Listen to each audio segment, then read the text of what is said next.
그러나 우리가 한번 생각할 것이 있습니다. 그 풍성함이 저절로 모든 자녀들에게 돌아가는 것이 아닙니다. 그 풍성함을 얻으려면 몇 가지 비결을 체득해야 합니다. 오늘 말씀을 통해서 하나님의 풍성함을 얻는 비결을 배워서 우리 삶이 날마다 더해가고 풍성해지는 기름진 삶을 살아가는 우리 모든 성도들 다 되시기를 주님의 이름으로 축원합니다. 우리 옆에 분 서로 권면하시고 말씀 듣겠습니다. 하나님은 오늘도 당신을 향한 계획을 가지고 계십니다. 첫 번째로 우리가 생각할 것은 삶을 풍성하게 하려면 심은 대로 거둔다라는 하나님의 말씀을 따라야 한다는 겁니다. 믿고 따르십시오. 믿어야 합니다. 울창한 숲에 한 나무 그 가지에 둥지가 만들어졌습니다. 세 식구가 살았는데 어미가 병들어 죽었습니다. 아비새와 새끼새 이 두 마리가 살게 됐습니다. 새끼새가 배가 고파 막 울어댑니다. 아비새가 불쌍해서 먹이를 찾아갑니다. 그런데 혼자 두어야 됩니다. 혼자 두는 것이 염려돼서 당부에 당부를 거듭합니다. 너 절대로 밖에 나가지 마라. 밖은 위험하다. 나가지 마. 알았지. 몇 번 다짐을 한 후에 이 아비새는 먹이를 찾아 떠났습니다. 날개를 쫙 펴고 날아가는 모습을 보니 이 새끼새가 아비의 그 모습을 보고 너무 좋아 보였습니다. 나도 저렇게 아빠처럼 날 수 있으면 참 좋겠다 생각을 한 겁니다. 그래서 자기도 날고자 했습니다. 그런데 아직 날 준비가 안 돼 있습니다. 퍼득퍼득거리고 그리고 공중에 발을 떴는데 아플싸 그만 땅으로 떨어지고 참담한 비극을 맞게 됩니다. 아비는 잘 가르쳤는데 자식은 잘 못 배운 겁니다. 잘 가르쳤는데 잘 못 배워서 화가 됐습니다. 우린 다 하나님을 아비라 여깁니다. 우린 다 그의 자녀입니다. 아비는 자식을 위해 말씀합니다. 따르라, 행하라, 지켜라. 이 말씀대로 살아야 합니다. 그래야 복입니다.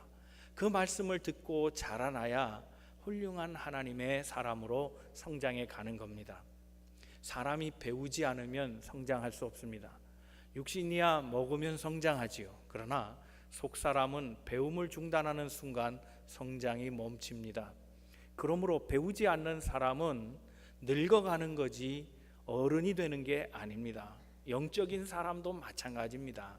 신앙생활 1년, 5년, 10년, 20년 해도 속사람을 키우지 않으면, 속사람이 자라나지 않으면 성숙한 신앙인이 될 수 없습니다. 속사람을 성숙하게 하는 방법은 다른 데 있지 않습니다. 하나님의 말씀을 그대로 믿고 지키고 따라하는 것입니다. 그렇게 될 때 속사람이 자라며 성숙한 사람으로 커가게 된다는 겁니다. 오늘 본문의 말씀 7절에서 이렇게 얘기합니다. 하나님 말씀 다시 읽겠습니다. 시작. 스스로 속이지 말라. 하나님은 업신여김을 받지 아니하시나니 사람이 무엇으로 심든지 그대로 거두리라. 주께서 말씀하신 풍성함의 비결, 그것은 심으라는 겁니다. 심지 않고 거둘 수 없다는 겁니다. 이는 자연법칙입니다. 자연법칙은 그렇습니다. 심은 데서 나는 거지요. 심지 않고는 나지 않습니다. 콩 심은 데 콩이 나오고 팥 심은 데 팥이 나옵니다. 그렇게 해봤더니 그런 결과가 나왔다. 그래서 보편적인 법으로 생각하고 이것을 자연법칙이라 그렇게 얘기합니다. 하나님은 우리가 심었는지 안 심었는지 아시는 분입니다. 더 나아가서 하나님은 우리가 무엇을 심었는지 어떻게 심었는지도 은밀하게 보시고 다 아시는 분이 우리 하나님이십니다. 어떤 목사님 주일 예배 때 한참 설교를 하다가 그만 세컨드 드랍, 퍼스트 드랍도 아니고 세컨드 드랍이 큰일 났습니다. 뒤가 무거워진 겁니다. 가스가 차고 복통이 오면서 설교를 더 이상 할 수 없었습니다. 교인들에게 잠시 통성 기도를 시켜놓고 화장실로 급히 갔답니다. 그런데 아플싸 핀 마이크를 꽂고 갔답니다. 끙끙거리는 소리가 현장에 생중계가 됐습니다. 하나님은 은밀한 가운데 행하시는 것도 다 아시는 분, 보이지 않는 곳에 행한 것도 다 듣고 계시며 보고 계시는 분이 우리 하나님이시라는 겁니다. 내가 무엇을 심었는지, 어떤 것을 심었는지, 어떻게 심었는지 다 아십니다. 그래서 하나님은 더 나아가서 자연의 법칙을 넘어선 영적인 법칙을 얘기하고 계십니다. 영으로 심으면 영으로 날 것이요 육으로 심으면 육의 것을 거둘 수밖에 없다고 말씀하십니다. 8절 말씀입니다. 다 같이 한번 말씀 읽어봅니다. 시작.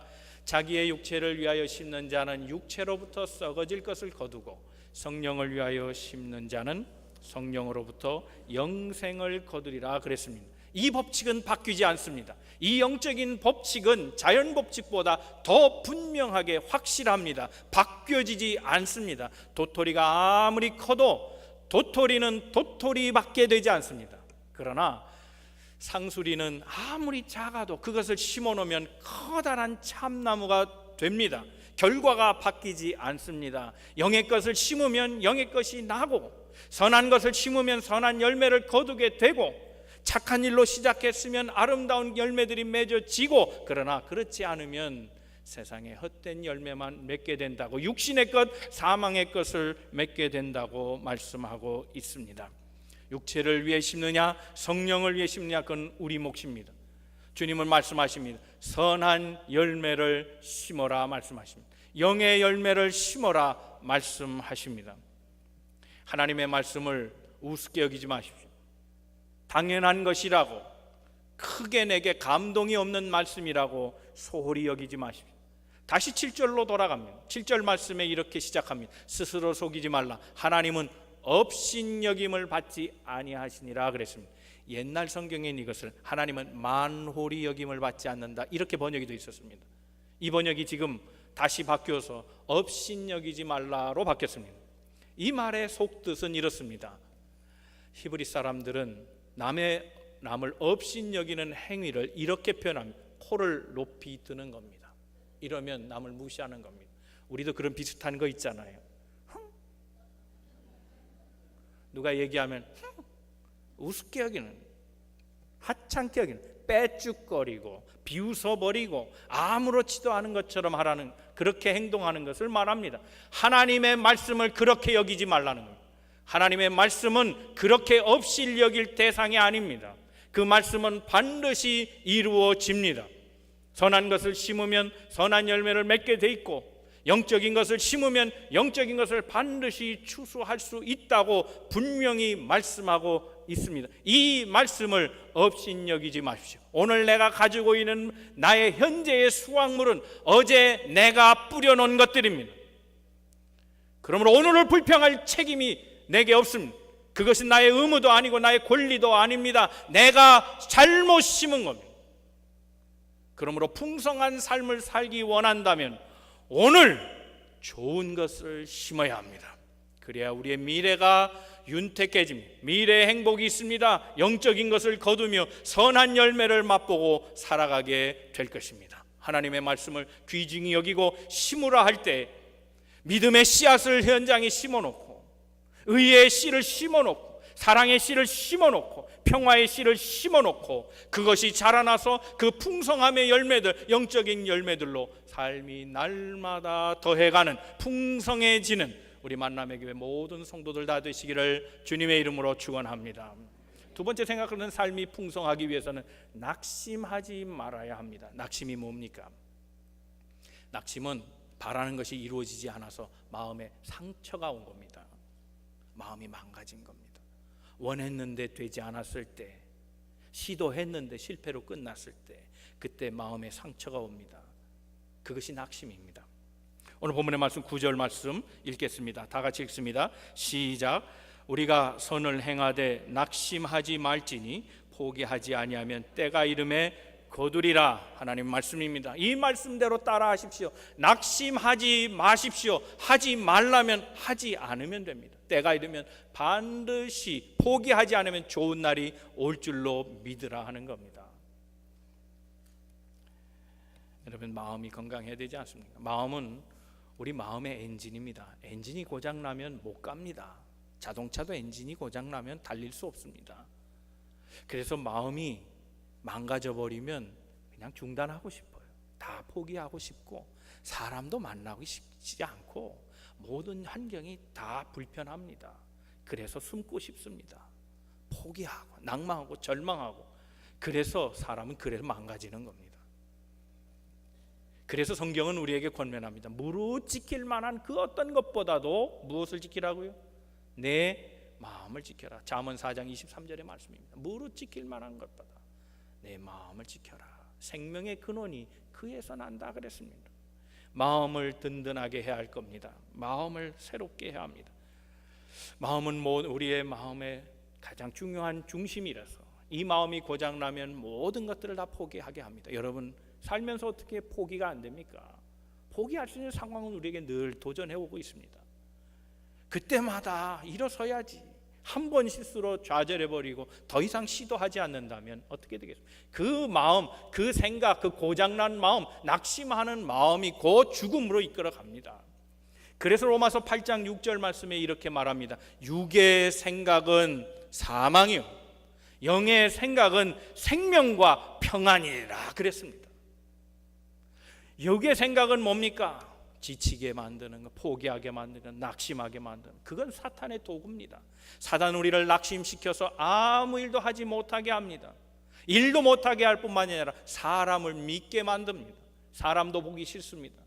결국 그 사람은 고립되고 폐인되게 됐습니다. 그건 사탄이 쓰는 도구들입니다.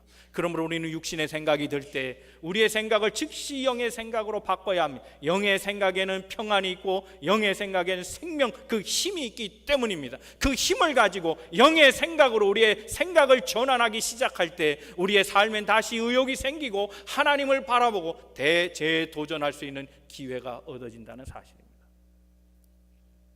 고린도서 4장 8절 말씀을 우리 한번 같이 읽어보겠습니다. 시작.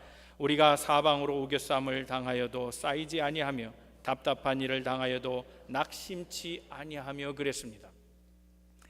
그래서 결국 낙심치 아니하며라는 말에 주목하게 되는데, 낙심치 않으려면 이 말씀을 기억해야 합니다. 세 가지 꼭 행해야 될 것이 있습니다. 우리가 낙심을 하고 실망하고 좌절하고 포기하고 싶을 때 이 세 가지를 기억하십시오. 첫째는 갇힌 곳에서 자유하기입니다. 어쩌면 우리가 살아가는 세상은 다 갇힌 곳입니다. 우리가 있는 직장, 그 조직, 기구, 단체들, 심지어 가정과 교회까지 우리는 다 어떤 법이라고 하는 통제 가운데 있습니다. 사람의 룰이 있습니다. 그 법 안에 우리는 살아갑니다. 크게 본다면 우리 살아가는 지구 전체가 갇힌 감옥입니다. 그러나 여러분, 갇혀 있다고 해서 모든 사람이 똑같은 생각과 똑같은 행동을 하는 것이 아닙니다. 심지어 어떤 사람은 자유로운 상황에서도 갇힌 생각을 하는 사람이 있습니다. 그러나 몸은 가두어 놨어도 그의 영혼만은 가둘 수 없어서 자유로운 영혼으로 살아가는 사람이 있습니다. 성서 가운데 그런 인물이 있습니다. 바울입니다. 바울은 옥중에서도 기뻐했습니다. 감사했습니다. 성도들에게 평안을 얘기합니다. 그는 몸으로는 갇혀 있지만 그의 영혼은 그리스도 안에서 자유함을 누리고 살아갔다는 겁니다. 사랑하는 성도 여러분, 우리 삶은 모든 것이 우리를 억죄는 삶입니다. 그러나 그런 삶 가운데도 그리스도로 말미암아 영혼의 자유함으로 살아가는 우리 성도들 다 되시기를 주님의 이름으로 축원합니다. 두 번째 해야 될 것이 있습니다. 막다른 길에서 다시 하기입니다. 최근에 제가 TED라고 하는 동영상, TED라고 하는 강연 몇 개를 설치해 봤습니다. 그 중에 하나가 기억 남는 게 있습니다. 한 여성의 이야기인데 자기 아버지에 대한 이야기를 다룬 그 강연을 했습니다.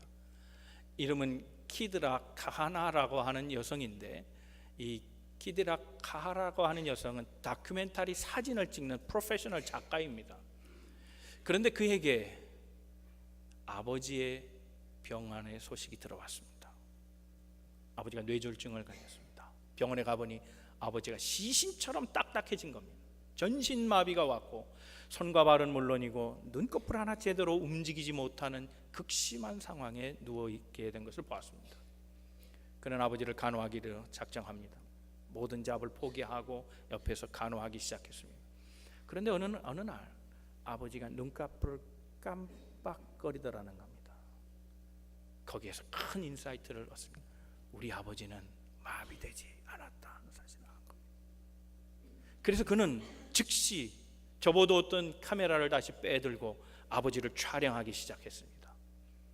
피사체는 이미 고정이 돼 있으니까 아버지가 살아있다는 느낌을, 그 희망을 주기 위해서 카메라가 움직입니다. 카메라를 조리개를 크게 열어놓고 시간을 길게 하면서 카메라를 움직이니 아버지가 움직이는 것처럼 보입니다. 그래 매일매일 다이어리를 쓰면서 아버지의 하루하루를 작품으로 만들어냅니다. 그 움직이는 동적인 작품들, 이것이 세상에 알려지면서 사람들도 같이 영감을 느끼기 시작했습니다. 그래서 그는 유명인이 돼서 테드 강연에 나오게 된 겁니다. 여러분 잘 아시는 대로 테드 강연은 훌륭한 인사가 평범한 사람들을 놓고 강연하는 것이 아닙니다. 정반대입니다. 세계 곳곳에서 유명한 비즈니스맨, 학자들, 또 전문가들이 다 모인 상태에서 새로운 이슈를 꺼내는 사람들을 그렇게 초대해다가 젊은이든 누구든 간에 다 강연을 하는 거꾸로 된 프로그램입니다. 이 프로그램에 발탁된 겁니다.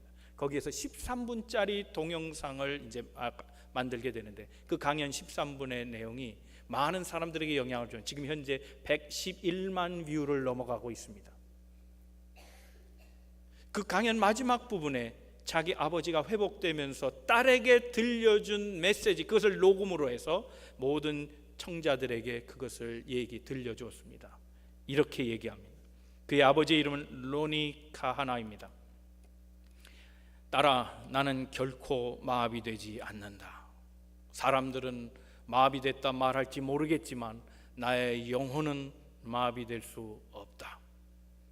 망가진 세상에 살고 있어서 해야 할 거룩한 일이 있기에 나는 결코 마비되지 않는다. 그랬습니다. 절망할 수 있는 상황입니다. 막다른 길이라 생각할 수 있는 상황입니다. 바로 그때에 다시 시작하는 겁니다. 막혔으니 포기가 아니라 다시 하자, 일어선 겁니다. 세 번째 하기가 있습니다. 세 번째 해야 될 일은 넘어질 때 위를 보기입니다. 박인선이라는 분이 이런 책을 내놨더라고요. 2015년 작품인데 제가 그 책을 제목은 봤는데 읽어보진 않았습니다. 왠지 땡기진 않았지만 제목 자체는 제게 인사이트를 줬습니다. 책 제목이 그겁니다. 나는 넘어질 때마다 무언가를 줍는다. 넘어지면 줍는 겁니다. 실패가 아니고 뭐 하나 얻는 겁니다. 넘어질 때마다 교훈을 얻는다, 그런 얘기입니다. 그 책에서, 그 제목에서 저는 큰 감동을 받았습니다. 이 사람은 실패해도 또다시 도전하며 그 아픔 중에서도 다시 일어나 개척하는 놀라운 정신을 가진 사람이라는 것을 이 피부로 느낄 수 있었습니다. 스틸 앨리스라는 영화가 있습니다. 2014년 12월 5일 날 출시된 작품입니다. 우리 여러분에게 좋아하시는 배우죠. 지금 사진 나오죠. 이 배우 줄리앤 무어. 이 여배우는 이 작품 하나로 아카데미 여우주연상, 골든글로브 여우주연상, 미국 비평가상 등등 7개의 여우주연상을 받은 그런 작품입니다. 저는 이 슬픔, 재난의 영화, 뭐 이런 아픔의 영화들을 가급적 안 보려고 합니다. 눈물이 많이 나서 안 보려고 그래요. 또 그런 거 있잖아요. 그런 영화일수록 내가 지금 이런 얘기하니 좀 울어줄래, 그런 거 있잖아요. 난 그게 싫어서 더 안 봐요. 자꾸 울음을 강요하는 듯한 액션이 나오는 때, 뭐 글도 그렇게 쓸 때 이건 너무하다, 뭐 그런 게 또 싫어가지고 잘 안 봐요. 그런데 이 작품 그렇지 않아요. 한번 보세요. 잔잔하게 얘기하면서도 억지 슬픔을 강요하지 않는데 큰 감동이 있어요. 줄리앤 뮤어가 그 맡은 역할은 앨리스라는 역할인데, 앨리스는 언어학자입니다. 동부의 컬럼비아 대학의 언어학 교수였는데 명망이 아주 자자했던 그런 여성 교수였습니다.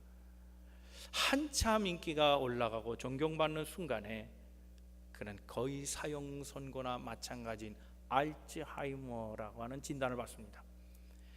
교수에게는 이게 치명적입니다. 모든 지식이, 그 어렵게 습득한 지식이 순식간에 다 망각되는 겁니다. 기억력을 상실해버리기 시작하는 순간 그는 절망에 가득하고 그것을 저항하면서 부정했습니다. 그러나 어느 순간 그는 이 병과 싸우기로 합니다. 어느 날 알츠하이머 환자들과 가족들이 모이는 곳에 와서 강연을 해달라는 말을 부탁을 받고 거기에 가서 짧은 강연을 합니다. 그는 이렇게 얘기합니다. 나는 앨리스입니다. 나는 알츠하이머 환자입니다. 그러나 저는 두 가지를 생각하고 살아가고 있습니다. 첫째는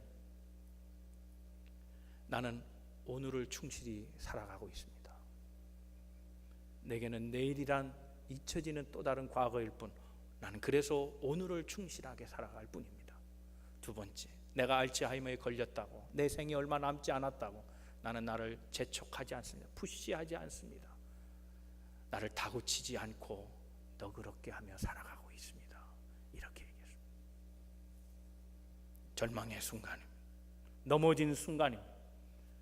그러나 인생의 깨달음은 바로 그때 오는 거예요. 넘어질 때 뭐 하나라도 더 잡을 수 있다. 넘어지면 하늘을 보는 사람, 우리 신앙인이 바로 그런 사람입니다.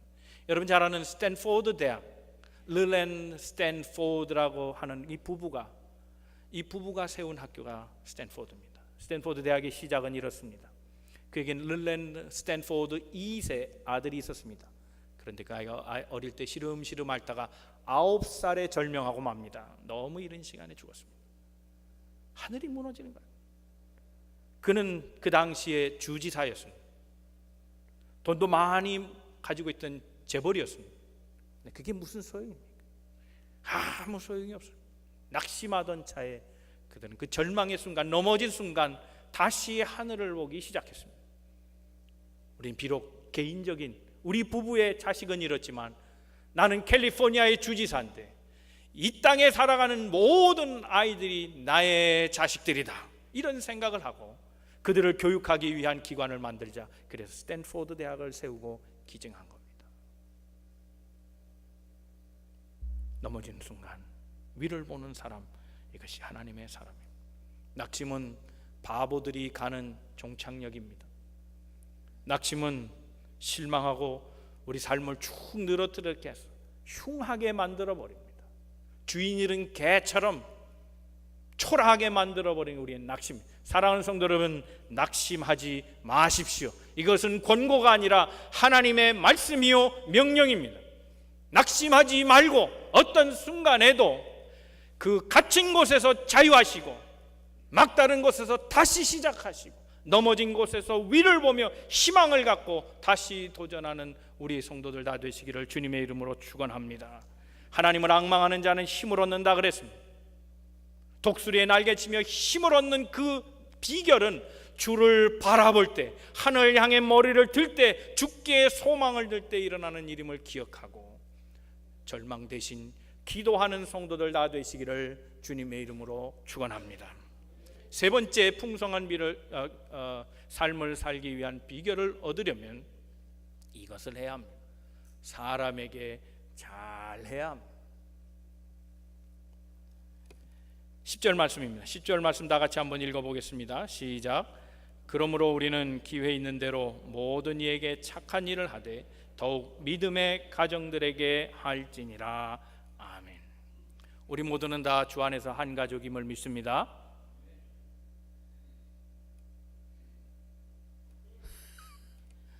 아니 이런 때 좀 아멘을 크게 하셔야 뭐 이렇게 죽이 맞고 뭐가 되는 건데, 아닙니까? 우리 다 한 가족이 아니었나요? 우리 민증 한번 까볼까요? 어떻게 이게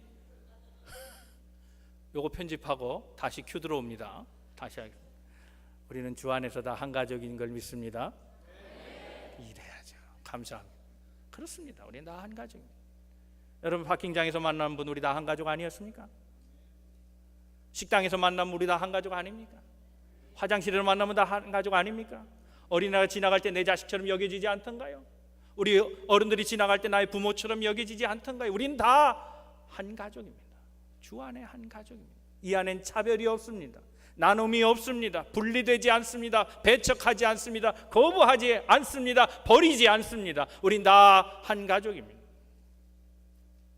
한 마음으로 살아갈 때, 한 가정에서 하나의 마음을 가지고 살아갈 때 삶이 윤택해지는 겁니다.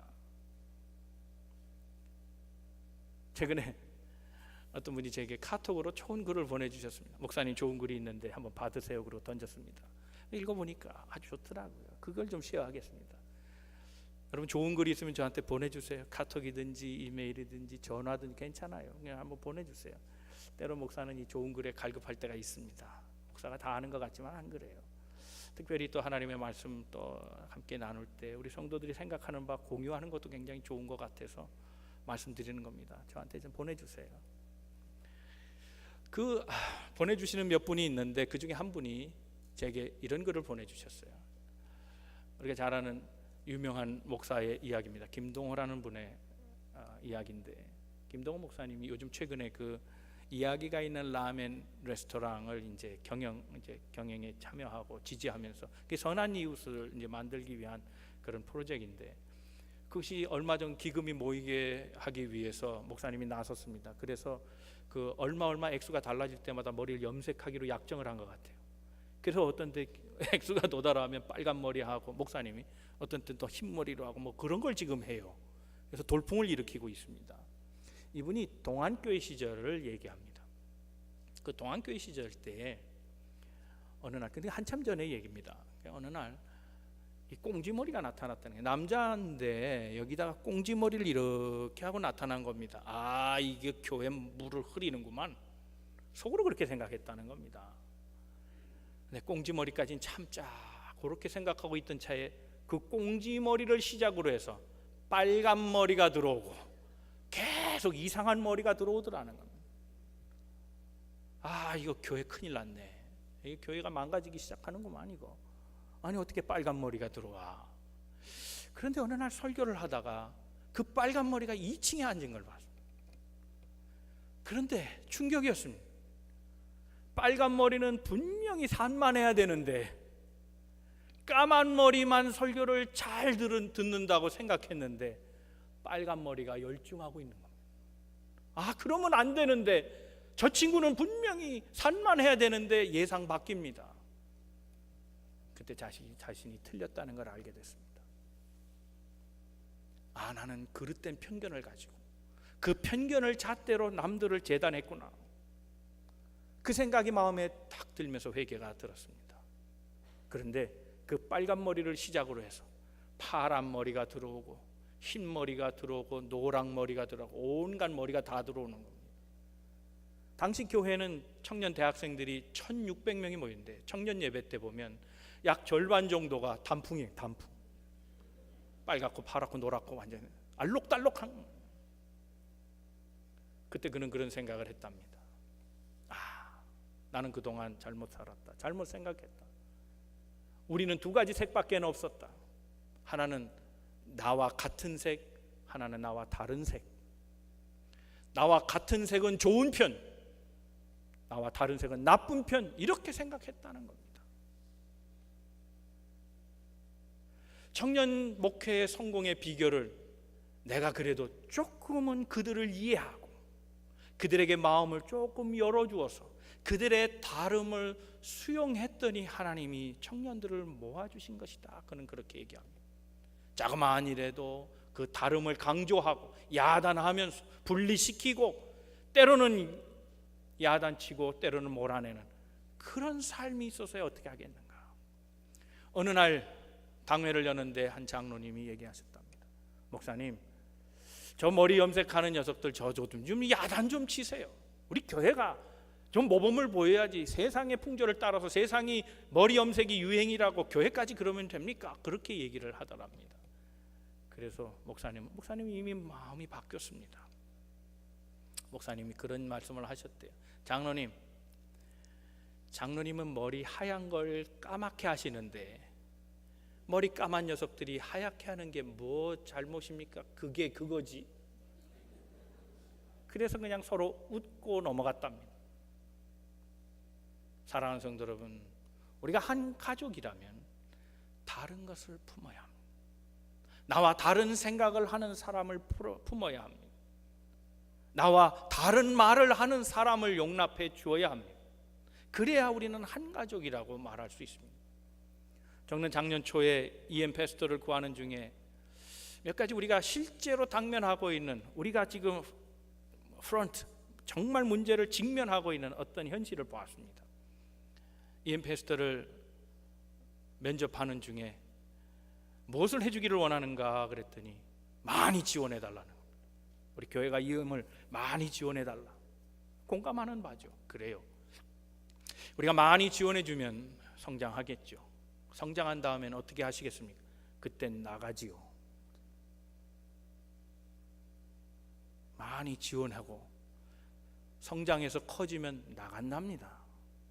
아니 왜 나갑니까? 이 교회 앞으로 장차 다음 세대 것인데 왜 나갑니까? 그런 거짓말은 안 믿습니다. 그동안 EM은 많은 상처가 있었던 것 같습니다. KM은 일방적으로 명령하고 필요할 때는 부르고 필요 없으면 가라 그러고, 교회 모든 논의 과정에서 다 제외시키고 참여시키지 아니하고 알려주지도 아니하고 명령만 하고, 그래서 우리는 KM을 믿을 수 없다는 겁니다. 사랑하는 성도 여러분, 우리의 다음 세대를 기억하십시오. 그들이 없다면 오늘 우리는 지금 살았지만 죽은 겁니다. 밑둥이 잘렸으니 죽은 것 아닙니까? 그들을 품어내지 아니하면, 그들을 한 가족으로 받아들이지 아니하면 우리의 내일은 없습니다.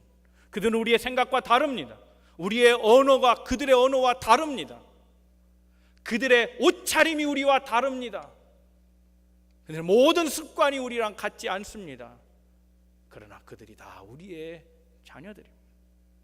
우리와 한 식구라는 사실을 기억하고 품어주어야 한다는 사실입니다. 나누어지면 복이 없습니다.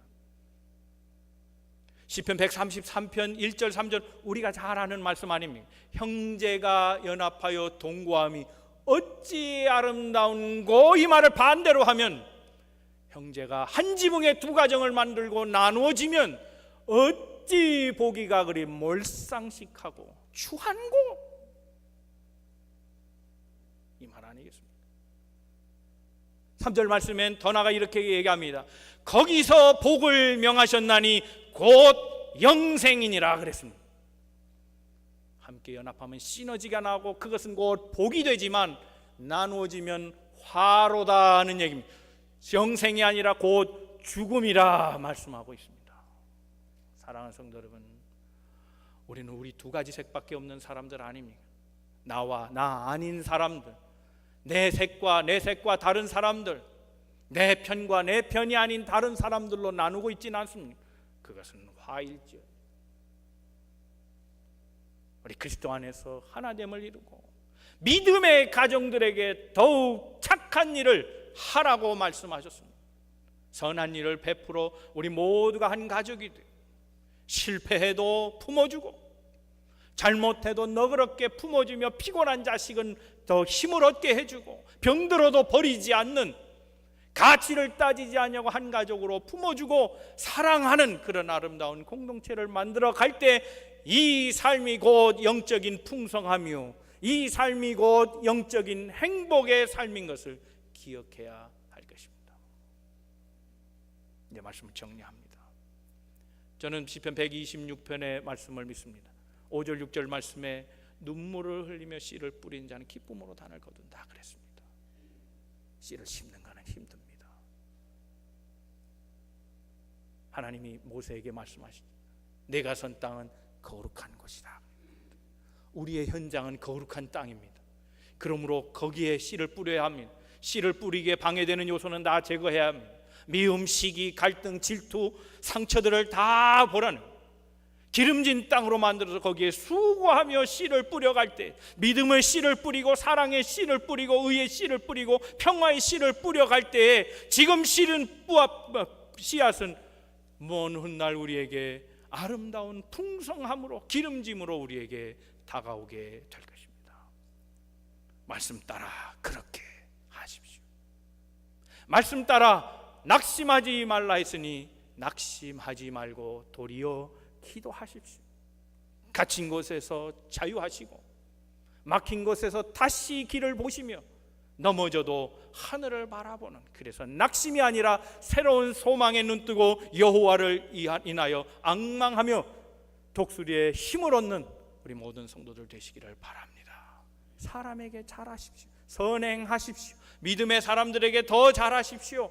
나에서 우리로 만들어가며 하나의 공동체 만들고 가족 같은 교회를 만들어 가십시오. 거기에 하나님의 풍성함의 복을 임하여 주실 것입니다. 사랑하는 성도 여러분, 오늘보다 내일 더 삶이 풍성해지는 우리 만남에게 모든 성도들 다 되시기를 주님의 이름으로 축원합니다. 기도하겠습니다.